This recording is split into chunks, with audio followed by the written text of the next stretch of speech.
सार्वजनिक आरोग्य विभागाच्या माध्यमातून आज वाढदिवसाचं औचित्य साधून अतिशय लोकाभिमुख असे उपक्रम आपण सुरू करताय। खरं म्हणजे प्रकाश आंबेडकर म्हणाले की आजच्या दिवशी हा कार्यक्रम घ्यायला नको होता, परंतु मी आपल्याला सांगतो आजचा दिवसच अशा कार्यक्रमासाठी योग्य आहे।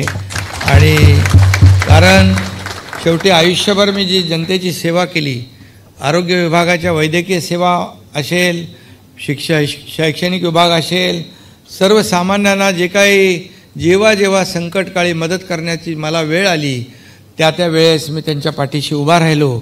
आणि एक सर्वसामान्य कार्यकर्ता ते राज्याचा मुख्यमंत्री होण्याची संधी मला मिळाली ती याचमुळे की बाळासाहेबांनी सांगितलं 80% समाजकारण 20% राजकारण, ते मी त्याचं पालन करत आलो, त्याचं अनुकरण करत आलो। आणि म्हणूनच मी कुठलाही हार्डकोर पॉलिटिशियन नाही आहे, मी फार इमोशनल माणूस आहे आणि एक संवेदना काय असतात ते मला माहीत आहे। आणि म्हणून संवेदनशील प्रत्येकानेच असावं अशी माझी अपेक्षा असते, कारण आपल्याकडे दुसऱ्याच्या वेदना कमी करण्याचं संवेदना असल्या पाहिजे। आणि म्हणून आजचा दिवस माझ्यासाठी खूप महत्त्वाचा आहे।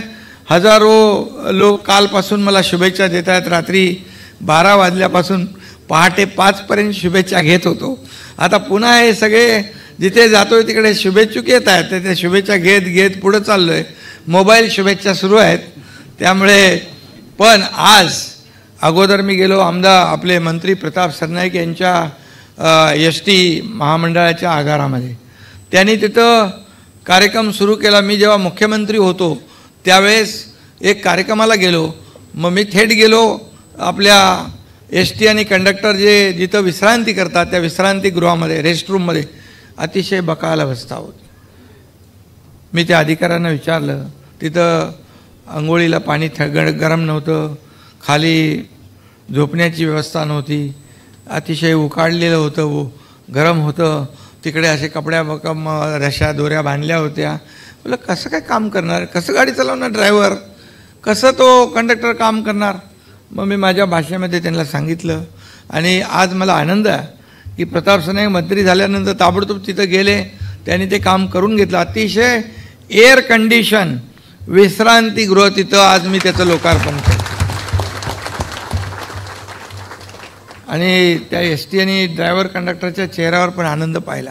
आणि त्याचबरोबर त्यांनी आणखी एक घोषणा केली, त्याचाही मी शुभारंभ केला, जिथे एस टी डेपो तिथे कॅशलेस हॉस्पिटल। त्यामुळे खूप मोठ्या प्रमाणावर, कारण कॅशलेस हॉस्पिटल आम्ही अनेक ठिकाणी केलं आहे, मीरा भाईंदर ठाण्यात, कळव्यामध्ये अनेक ठिकाणी कॅशलेस हॉस्पिटल केले। आणि मग कॅशलेस बाळासाहेब ठाकरे आपला दवाखाना संपूर्ण मुंबई राज्यभर, ठाण्यामध्ये त्याची सुरुवात मी ठाण्यातून केली, 50 पहिले आपला दवाखाना केला। मग मुंबईत मी जेव्हा मुख्यमंत्री झालो तेव्हा कमिशनर चहलना बोलवलं, मला बाळासाहेब ठाकरे म्हणजे आपला दवाखाना सुरू करायचा, आपण करूया। आणि 300 आपला दवाखाना मुंबईत सुरू केले। किती आपल्या राज्यात आपण किती सुरू केले, 700च्या वर, 700पेक्षा जास्त राज्यामध्ये आपण सुरू केले। कारण खऱ्या अर्थाने घराजवळ हा आपला दवाखाना असेल तर त्याला ताबडतोब तिथल्या तिथे औषध मिळतं, त्याला पुढे हॉस्पिटलमध्ये जाण्याची आवश्यकता भासत नाही। आणि म्हणून असे हे सगळे अनेक योजना आपण केल्या। आज देखील आपण पाहतोय की कर्करोग मोबाईल व्हॅन 8 याचं लोकार्पण आपण केलं। ॲडव्हान्स लाईफ सपोर्ट रुग्णवाहिका 7, 102 रुग्णवाहिका 384, day care chemotherapy centre 6, CT scan 2, digital handed X-ray machine 80। ताबडतोब आता काय तिथं जाऊन उभा राहा, पुढे बघ, मागे फिर, असं काय आता एक्सरे काढण्याची गरज नाही, डायरेक्ट हँडेड मशीन बघितलं म्हणजे तुम्ही फार ॲडव्हान्स आता पुढे चाललेला आहात। पुढे आपल्या खऱ्या अर्थाने मगाशी मी म्हणालो, हे कर्करोग एकजूट होऊया आणि कर्करोगाला हरवूया। सगळ्यात मोठा हा प्रॉब्लेम जो आहे, आपल्याला सगळ्यात चिंता आपल्याला सतावते ती या कॅन्सरच्या आजारामुळे। आणि म्हणून कॅन्सरचा आजार कमी झाला पाहिजे, त्याचा नायनाट झाला पाहिजे, तो संपला पाहिजे, यासाठी शासन कटिबद्ध आहे।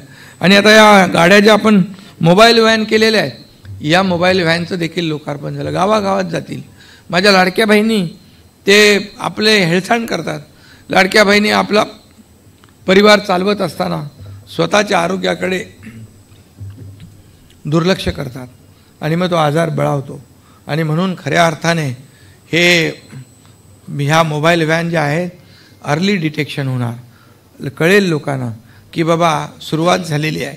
आणि अर्ली डिटेक्शन हेच खरं महत्त्वाचं रोगाचं प्रिव्हेन्शन आहे. आणि म्हणून हे प्रिव्हेंटिव्ह मेजर आपण ॲक्शन घेत आहे. त्यामुळे खऱ्या अर्थाने मला आनंद आहे. आज त्याचबरोबर उपमुख्यमंत्री वैद्यकीय मदत कक्षाचं देखील उद्घाटन झालं आहे. मंगेश चिवटे यांनी ते सुरू केलेलं आहे. त्यांचंही मी मनापासून अभिनंदन करतो. आणि आयुषचे आपले केंद्रीय मंत्री प्रतापराव जाधव यांनी पण त्यांना मी सांगितलं होतं की तुमच्या विभागातून अतिशय रिमोट एरियामध्ये दुर्गम भागामध्ये आपण एक आयुष मिशन मार्फत 70 कोटी रुपयांचं सुसज्ज असं नॅचरोपॅथी आणि वेलनेस सेंटर उभारले. त्याबद्दल देखील आपल्याला मनापासून धन्यवाद देतो. आणि त्याचबरोबर राष्ट्रीय स्तराचं हर्बल गार्डन देखील त्या ठिकाणी आपण उभं करताय. त्याबद्दल देखील याचं आपण पुढे अनेक ठिकाणी त्याचं रेप्लिका करू, इतर ठिकाणी त्याची पुनरावृत्ती करू. कारण आमच्या गावी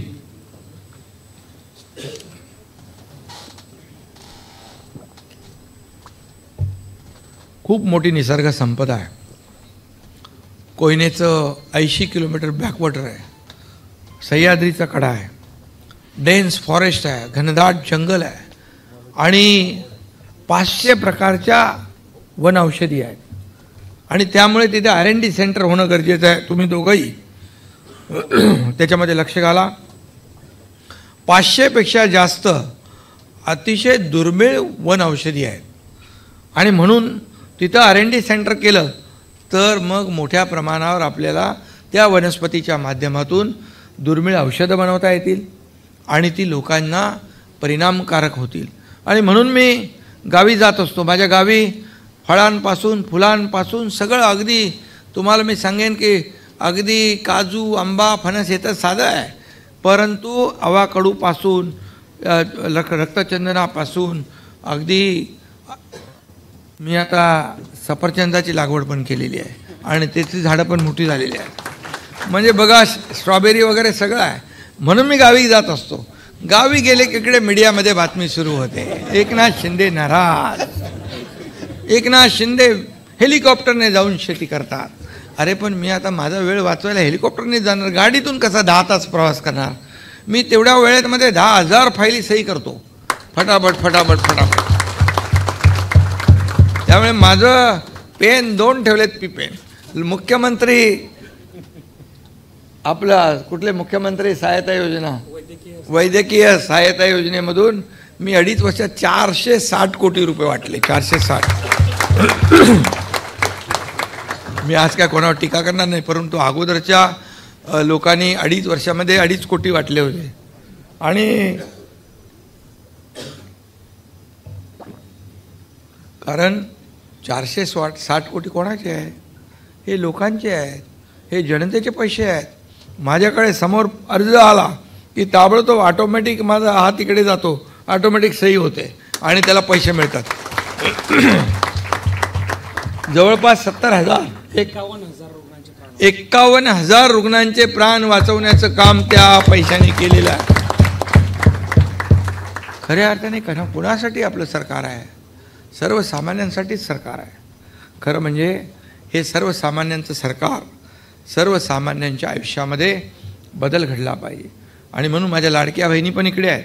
आता लाडक्या बहिणी तुम्हाला काय तुम्ही सरकारी नोकरीत असल्यामुळे ती योजना आपल्याला नाही, पण तुमच्या त्या गावातल्या लोकांना मिळालेल्या आहेत लाडक्या बहिणींना योजना. लाडक्या भावांना पण आपण प्रशिक्षण भत्ता सुरू केला. लाडक्या शेतकऱ्यांना योजना केली. लाडक्या ज्येष्ठांना वयोश्री योजना केली. किती योजना केल्या आपण. मला समाधान आहे. 2.5 वर्षात रेकॉर्ड ब्रेक आपण योजना केल्या, रेकॉर्ड ब्रेक योजना केल्या. आणि रखडलेले प्रकल्प आपण मार्गी लावले. पाण्यासारखे प्रकल्प, मराठवाडा वॉटर ग्रीड, जलयुक्त शिवार, आशिष जयस्वाल इकडे आहे. आणि अशा योजना ज्या देवेंद्रजीने सुरू केल्या होत्या त्यांच्या मुख्यमंत्री काळात, नंतर बंद केल्या.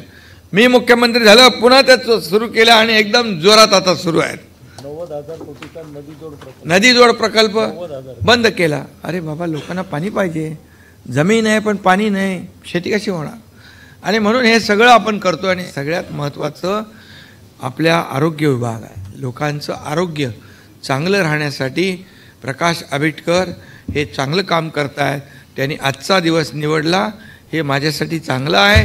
मला ही खऱ्या अर्थाने या जे लोकांचं आहे, जे लोकांना मिळालं पाहिजे ते माझ्या हातून मिळतं आहे, याच्यापेक्षा मला जास्त काय मी म्हणजे भाग्यवान मी स्वतःला समजतो, याच्यापेक्षा दुसरं माझ्यासाठी चांगलं काय असू शकतं.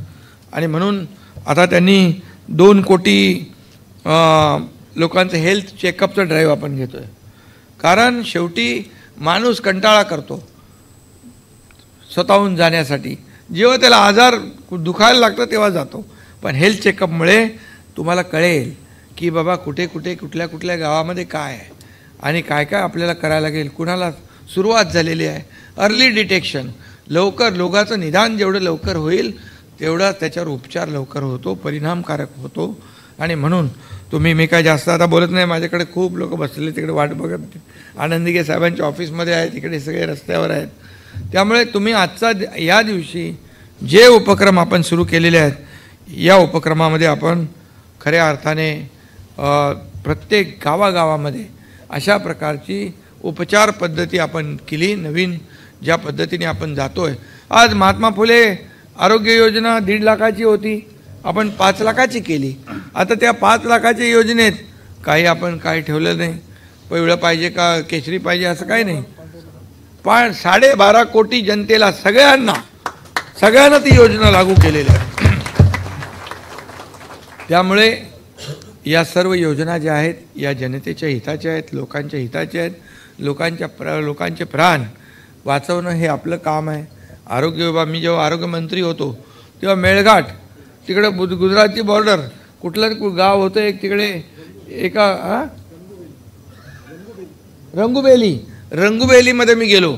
तर रंगुबेलीमध्ये गेल्यानंतर तिथं पण आपलं हे होती PSC होती. तिथले लोक आले मला भेटायला, बोले तुम्ही 70 वर्षांनंतर पहिला मंत्री बघितला त्यांनी तिकडं. तर म्हणाला मंत्री तर जाऊ द्या, कोणीच आलं नाही आमच्याकडं. मी बोला रे, म्हणून तर मी आलो, कोणी आलं नाही तिथं मी येतो. त्यामुळे अशा दुर्गम भागात देखील मी त्यावेळेस गेलो आणि मला आठवतं आहे की ते बच्चूसाठी वार्मर काय काय आपण नेब्युलायझर सगळं आपण घेऊन गेलो, सगळं ट्रकच्या ट्रक भरून घेऊन गेलो. तिकडे आपलं हे होतं काय ते का अन्नधान्य आपल्याला लागलं ते तो एरिया होता ना कुपोषण. हां, तर तिकडे आता आपल्याला कसं आहे, मी मंत्री आहे पण आता ते बोलू शकत नाही मी, पण ते फायली बिलींचं जे काही जो काय प्रवास आहे ना तो काय त्याच्यात काय तुमची काय चूक नाही आहे.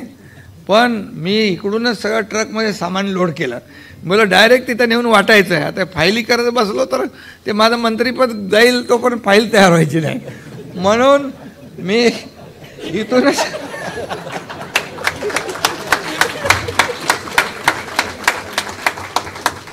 इथून सगळं साहित्य घेतलं, सगळं बुक केलं, ट्रकमध्ये लोड केलं आणि तिकडे जाऊन डायरेक्ट वाटप केलं. बोले असा मंत्री पहिल्यांदा बघितला. बोले म्हणून तर मी आलो आहे तुमच्याकडे, आधी बघितलं नाही म्हणून तर मी आलो आहे. आधी बघितलं असतं तर त्याचं काय अप्रूप आहे. शेवटी सांगण्याचं तात्पर्य एवढं आहे, आपल्याला इमिजिएट ताबडतोब बघतो करतो पाहतो हे नाही, आपल्याला लगेच जे होणार असेल ते लगेच केलं पाहिजे. शेवटी बघा तुमचा काय म्हणतो त्याला गोल्डन आवर म्हणतो ना आपण, जेव्हा आपल्याला असं पेशंटला गरज असते, एखादा कार्डियक ॲरेस्ट होतो, हार्ट अटॅक म्हणतो आपण त्याला, त्यावेळेस त्याला ताबडतोब तेवढ्या ह्याच्यामध्ये आपल्याला उपचार मिळाले पाहिजे. आणि म्हणून हे कॅन्सरचं पण, इतर आजाराचं पण, TBचं पण, हे जेवढं आपल्याला लवकर आपलं डायग्नोसिस होईल तेवढं आपण केलं पाहिजे, तर आपण त्या रुग्णाला वाचवू शकतो. आणि तुम्ही आज जे काही केलेलं आहे ते खूप चांगलं आहे प्रकाश आंबेडकर, आणि तुम्हाला पण धन्यवाद देतो का तुम्ही माझ्या गावाचं लक्षात ठेवून काम केलं. आपले बी 3 आरोग्याचे कार्यक्रम चालू आहेत. मॉडेल एक मॉडेल तयार झालं पाहिजे. मग त्याचं रेप्लिकेट आपण करू शकतो त्याचं एक तालुक्यामध्ये, पण शेवटी सुरुवात होणं गरजेचं आहे. आणि म्हणून आजचा दिवस माझ्यासाठी, माझ्या वाढदिवसाला तर असेच कार्यक्रम असतात, रक्तदान शिबिरं, चष्मा शिबिरं, वैद्यकीय शिबिरं, अमकं तमकं. आता आम्ही जी हृदयाला छिद्र असतात, दर वाढदिवसाला माझ्या आणि आपल्या श्रीकांतच्या लहान मुलांच्या हृदयात छिद्र असतं, ती महागडी असते. किती पैसे लागतात त्याला? 3.5-4 लाख रुपये लागतात. कुठून आणणार लोक ग्रामीण भागातले? आम्ही गेल्या किती वर्षापासून करतोय? 8 वर्षामध्ये 5,000 लहान मुलांच्या हृदयाच्या शस्त्रक्रिया आपण मोफत केल्या ज्युपिटर हॉस्पिटलमध्ये. त्यामुळे हे निरंतर काम चालू आहे वैद्यकीय कक्षाच्या माध्यमातून आणि डॉक्टर श्रीकांत शिंदे फाउंडेशनच्या माध्यमातून हे चालू आहे. आरोग्य सेवा आता कानाचं यंत्र आहे, महागडं आहे, मिळत नाही, म्हणजे कोणाला घेता येत नाही. हे सगळं आपण उपलब्ध, कोणाला पाय पाहिजे आर्टिफिशियल पाय, मी नेहमी सांगत असतो एक तर आर्टिफिशियल म्हणजे सगळ्यात ॲडव्हान्स मागवा म्हणून मी सांगतो. बोले ते आपल्या ह्याच्यात बस, अरे बोले तुमच्यात नाही बसत, माझ्यात बसतं ना नियमात, मागवा. आणि तो पाय दिल्यानंतर तो रनर आहे, तो धावतो. जर्मन टेक्नॉलॉजीचा तो पाय दिला, मग तो आता त्याच्यामुळे रनिंग करतो. म्हणजे बघा शेवटी आपल्यापर्यंत आल्यानंतर अशा गोष्टी ज्या आपल्याला प्रत्येकाकडे असे काही ना काही लोक असतात, त्यामुळे आपण त्याला मदत केली पाहिजे. हे रुग्णसेवा हीच ईश्वर सेवा आहे, हे पुण्याचं काम आहे, हे आशीर्वादाचं काम आहे. एवढ्या लाखो लोकांचा दुवा मिळतो, दुवा. आणि ते एक दुवावरून मला आठवलं, एका लहान बच्चूचा जीव माझ्या त्या मुख्यमंत्री सहायता निधीतून वाचला. कोल्हापूरचं शासन आपल्या दारी कार्यक्रमामध्ये होतो. एक मुलगी आली समोर, मुस्लिम होती, आणि ते एवढं छोटं बच्चू घेऊन आली समोर. बोले इथं काय तर प्रॉब्लेम आहे. मी विचारलं, बाबा ताई तुझं काय प्रॉब्लेम? बोले ये दुआ है. बोले क्या दुआ है? तो बोले इसका नाम है आज से दुआ रखो आप. क्यों? बोले आपने इसको पैसा दिया ना, इसके लिए इसका जान बच गया, इसका दुआ नाम रख. तर सगळ्या या गोष्टी ज्या आहेत आपल्याला कळत नाही, कधी माहीतही नसतं आपण किती लोकांना मदत केली. आणि ती माहिती ठेवायची नसते, कारण ती माहिती जर मी ठेवली आत्तापर्यंतच्या इतक्या वर्षाची, तर मला म्हणजे तर आपण या हाताने केलेले ह्या हातालाही देखील कळता कामा नये असं काम करण्याची पद्धत माझी आहे. त्यामुळे सगळ्यांनी आपण लोकप्रतिनिधींनी हे आचरणात आणलं पाहिजे. लोकांमध्ये एक समाज भावना निर्माण झाली पाहिजे. लोकांना आपण मदत करत असतो. शेवटी लोकप्रतिनिधी म्हणून किंवा प्रशासन, या रथाची 2 चाकं आहेत. शासन आणि प्रशासन काय वेगळं नाही आहे. म्हणून अधिकारी जे आहेत ते अधिकारी देखील झपाटल्यासारखे काही काम करतात. योजना आम्ही सुरू केल्या. आता आम्ही ज्या योजना चालू केल्या त्या योजना राबवल्या कोणी? अधिकाऱ्यांनी राबवल्या. अधिकाऱ्यांनी राबवल्यामुळे 2 कोटी किती 40 लाख काहीतरी मुलं आपल्या लाडक्या बहिणींना आपण पैसे दिले. 2 कोटी 40 लाख, 40 का 50 लाख आपल्या लाडक्या बहिणींना आपण पैसे देऊ शकलो. युवा प्रशिक्षण योजना करू शकलो. शेवटी अधिकाऱ्यांनी, प्रशासनाने जे जोरात राबवलं, शासन आपल्या दारीमध्ये कलेक्टर, तहसीलदार, तलाठी सगळ्यांची कॉम्पिटिशन लागली होती. किती आपण लाभार्थी वाढवतोय. मला आनंद आहे, समाधान आहे की लाभ पूर्वी नव्हते का, लाभार्थी नव्हते का, का योजना नव्हत्या का, होत्या. परंतु सर्वसामान्य माणूस त्या सगळ्या ह्याच्यामध्ये पडतो. मग त्याला कार्यालयात जावं लागतं, कलेक्टर कचेरीत जावं लागतं, मग तो चक्रा मारून कंटाळतो. मग आम्ही थेट काय केलं, आम्ही डायरेक्ट शासन आपल्या दारी त्या गावामध्ये घेऊन गेलो. बाळासाहेब आमचे म्हणायचे, कार्यकर्ता घरात नाही लोकांच्या दारात शोभून दिसतो, ते आम्ही तिकडं दाखवलं. आणि आम्हाला सांगायला अभिमान वाटतो, त्या काळामध्ये 5 कोटी लोक लाभार्थी ठरले. 5 कोटी लोकांना लाभ मिळाला. 5 कोटी ही संख्या किती मोठी आहे. मग त्याच्यात अगदी दाखल्यापासून, पॉवर टिलरपासून, ट्रॅक्टरपासून, ड्रोनपासून सगळं दिलं आपण. आणि म्हणून तर शासन जे आहे हे गतिमान शासन, काम करणारं शासन, लोकाभिमुख शासन, हे जेव्हा आपल्याला लोकांमध्ये जेव्हा चर्चा होते, कधी होते, जेव्हा शासन काम करतं, प्रशासन काम करतं. आणि म्हणून तुम्हाला सगळ्यांना मी मनापासून आज खूप खूप शुभेच्छा देतो. आजचा दिवस आपण या कार्यक्रमासाठी निवडलात. मला आनंद आहे, याचं समाधान आहे. आणि पुन्हा एकदा या सर्व योजना अतिशय प्रभावीपणे आपण राबवा, त्याच्यामध्ये कुठेही काही आपल्याला कमी पडणार नाही. आणि आम्ही सगळे मुख्यमंत्री उपमुख्यमंत्री आम्ही सगळेजण आपल्यासोबत आहोत ही ग्वाही आपल्याला देतो. धन्यवाद. जय हिंद, जय महाराष्ट्र.